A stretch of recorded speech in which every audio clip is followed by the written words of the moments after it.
Bonjour à toutes et à tous, bienvenue sur Grand Lille TV, nouveau flash d'information de la métropole lilloise. Et je vous propose de débuter avec ce sujet, et c'était l'une des promesses de campagne d'Emmanuel Macron, la police de sécurité du quotidien. Une promesse qui a donc été tenue, puisque d'ici moins d'un an, en janvier prochain, ces policiers seront entre autres présents dans des quartiers de Lille, Roubaix, Tourcoing, Croix ou encore Calais dans la région, et ce pour une phase de test.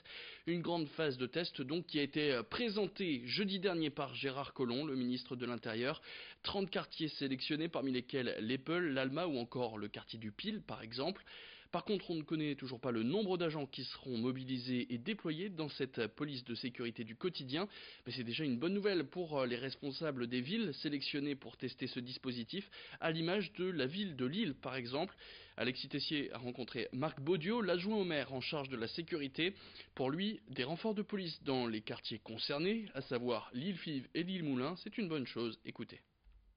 Créer du lien avec la population, renouer effectivement un lien très important de confiance avec la police nationale, mais également avec la justice. Donc nous attendons que la police de sécurité du quotidien soit vraiment une police de terrain à l'écoute des habitants, mais également en termes de répression avec des moyens supplémentaires.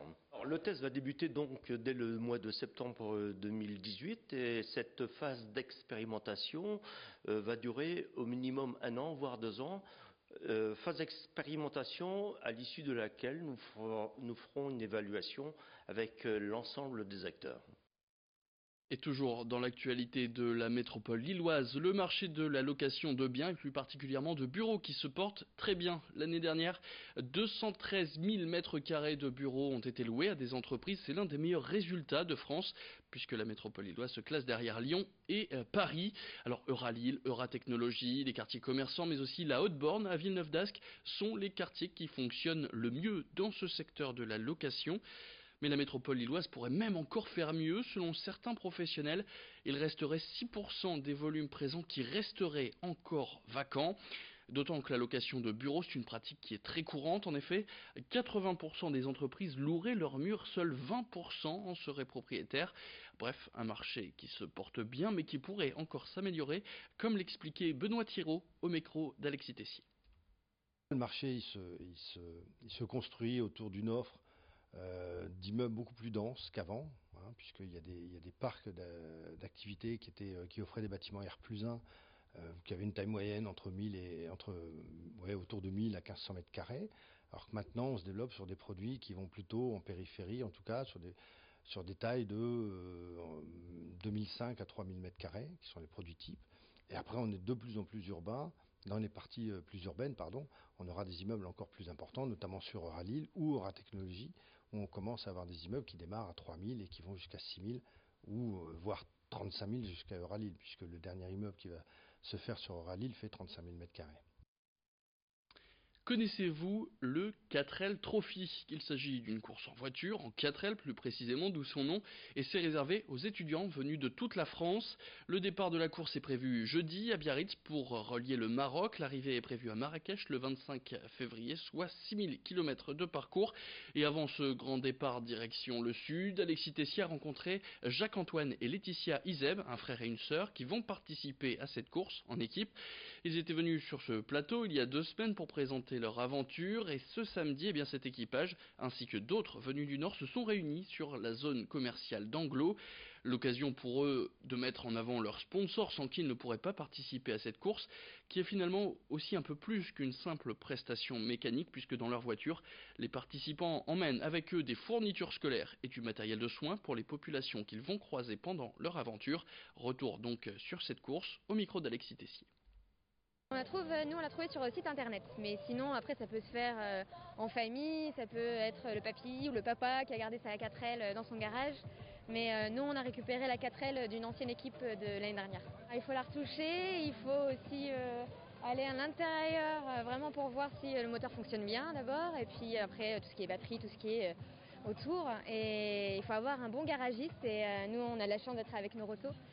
Donc super mécanicien, super équipe, vraiment ils sont tous ensemble pour avancer et vraiment très bonne ambiance et donc ils ont vraiment tout refait quoi, vraiment c'est génial.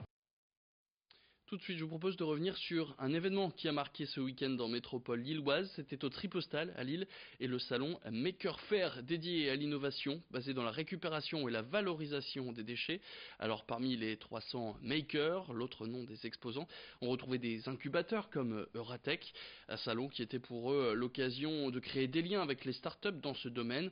Et parmi tous les exposants, Idil Gunaï et Brieux Gorchi ont rencontré Julien Lekiev. Il est ébéniste, il travaille pour Ramery pendant encore 2 semaines avant de se mettre à son compte. Dans sa future start-up, il va utiliser les chutes de bois de son entreprise actuelle pour faire du mobilier qu'il va fabriquer lui-même. Une économie circulaire et la valorisation des déchets, retour et portrait de ces métiers qui tentent de valoriser le monde de demain. L'avantage aujourd'hui, comme je vous disais, c'est que j'ai une ressourcerie de matière avec le groupe Ramery qui me permet de développer mon activité. Ça veut dire transformer ces matières en objets. Ça peut être aussi bien des œuvres d'art ou des lampes, des petits goodies, des cadeaux d'entreprise qu'on va pouvoir proposer à une maîtrise d'œuvre qui va demander un bâtiment. Ramery va faire le bâtiment. Nous, on aura la possibilité derrière de fabriquer à partir de leurs déchets une lampe, une petite création, un petit présentoir pour mettre des plantes dessus, ce genre de choses. Et puis toujours dans les idées, pourquoi pas de cadeaux. Mercredi, c'est le 14 février, alias la Saint-Valentin. Alors peut-être vous êtes prêts, vous avez trouvé le cadeau idéal, ou alors vous êtes toujours à la recherche de ce qui pourrait faire plaisir à votre moitié. Voici une idée cadeau proposée par la compagnie Hop Air France, un voyage en avion pour les grandes villes françaises. Alors vous avez jusqu'à ce mardi pour profiter de places à 39 € l'aller, direction Bordeaux, Lyon, Marseille, Nantes, Nice, Strasbourg, Toulouse ou encore Brest. Alors c'est pour réserver direction le site internet hop.com ou airfrance.fr, une idée de cadeau original. Et c'est Céline Huret qui a rencontré la chargée de marketing de la compagnie pour parler de cette Saint-Valentin qui arrive. On l'écoute. Par rapport à des tarifs que nous pratiquons toute l'année de 49 € pour tous, à condition bien sûr de s'y prendre suffisamment tôt sur l'ensemble des lignes que nous desservons au départ de Lille, ça peut sembler une remise de 10 € qui n'est pas dantesque, mais c'est une très belle offre et je vous dis l'occasion pour les amoureux de faire un cadeau exceptionnel. C'est en ce sens où l'offre est vraiment magique. C'est que c'est quand même prendre l'avion pour s'envoler un week-end au départ de Lille, sûrement une très belle surprise que certains peuvent s'offrir à des niveaux très raisonnables en termes de budget.